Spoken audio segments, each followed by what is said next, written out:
Chapter 8 The Day The day of the race arrived.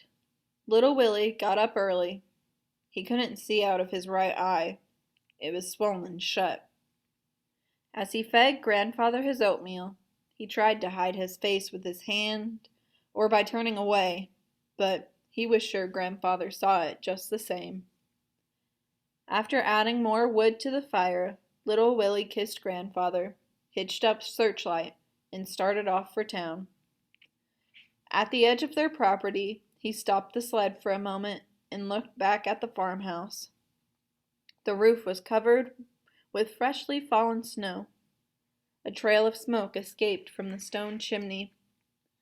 The jagged peaks of the Teton Mountains shot up in the background toward the clear blue sky overhead. "Yes, sir," he remembered Grandfather saying. "There are some things in this world worth dying for." Little Willie loved this country. He loved to hike and to fish and to camp out by a lake, but he did not like to hunt. He loved animals too much to be a hunter. He had killed a bird once with a slingshot, but that had been when he was only 6 years old, and that had been enough. In fact, to this day, he still remembered the spot where the poor thing was buried. Lost in his thoughts, Little Willie got to town before he knew it. As he turned onto Main Street, he brought the sled to an abrupt halt. He couldn't believe what he saw. Main Street was jammed with people, lined up on both sides of the street. There were people on rooftops and people hanging out of windows. Little Willie hadn't expected such a big turnout. They must have all come to see Stone Fox. Searchlight pulled the sled down Main Street past the crowd. Little Willie saw Miss Williams, his teacher, and Mr. Foster from the bank, and Hank from the post office. And there were Doc Smith and Mayor Smiley and Dusty the drunk. The city slickers were there, and even Clifford Snyder, the tax man, was there. Everybody. Lester came out of the crowd and walked alongside Little Willie for a while. It was one of the few times Little Willie had ever seen Lester without his white apron. "You can do it, Willie. You can beat him," Lester kept saying over and over again. They had a race for the youngsters first, and the crowd cheered and rooted for their favorites. It was a short race, just down to the end of Main Street and back.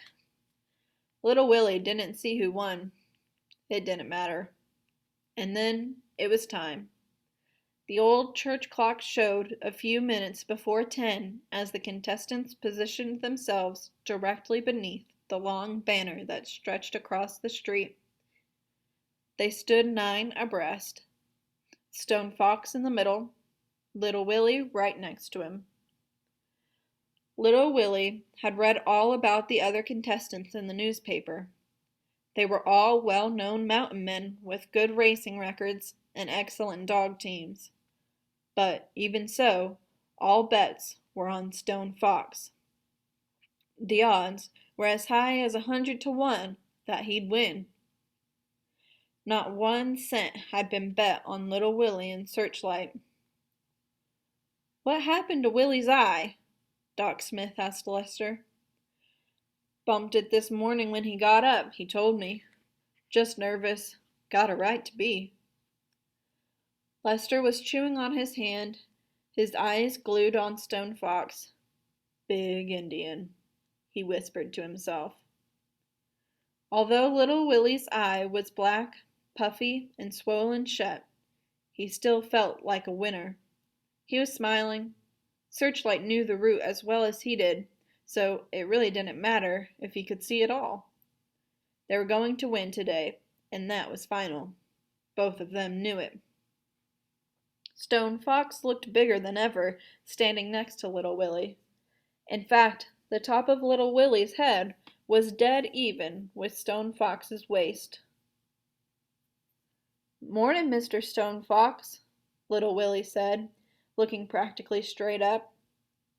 Sure's a nice day for a race. Stone Fox must have heard little Willie, but he did not look at him. His face was frozen like ice, and his eyes seemed to lack that sparkle little Willie remembered seeing before. The crowd became silent as Mayor Smiley stepped out into the street. Miss Williams clenched her hands together until her knuckles turned white. Lester's mouth hung open, his lips wet. Mr. Foster began chewing on his cigar. Hank stared without blinking. Doc Smith held her head up proudly. Dusty took a powerful swig from a whiskey bottle. Clifford Snyder removed a gold watch from his vest pocket and checked the time. Tension filled the air. Little Willie's throat became dry. His hands started to sweat. He could feel his heart thumping. Mayor Smiley raised a pistol to the sky and fired. The race had begun.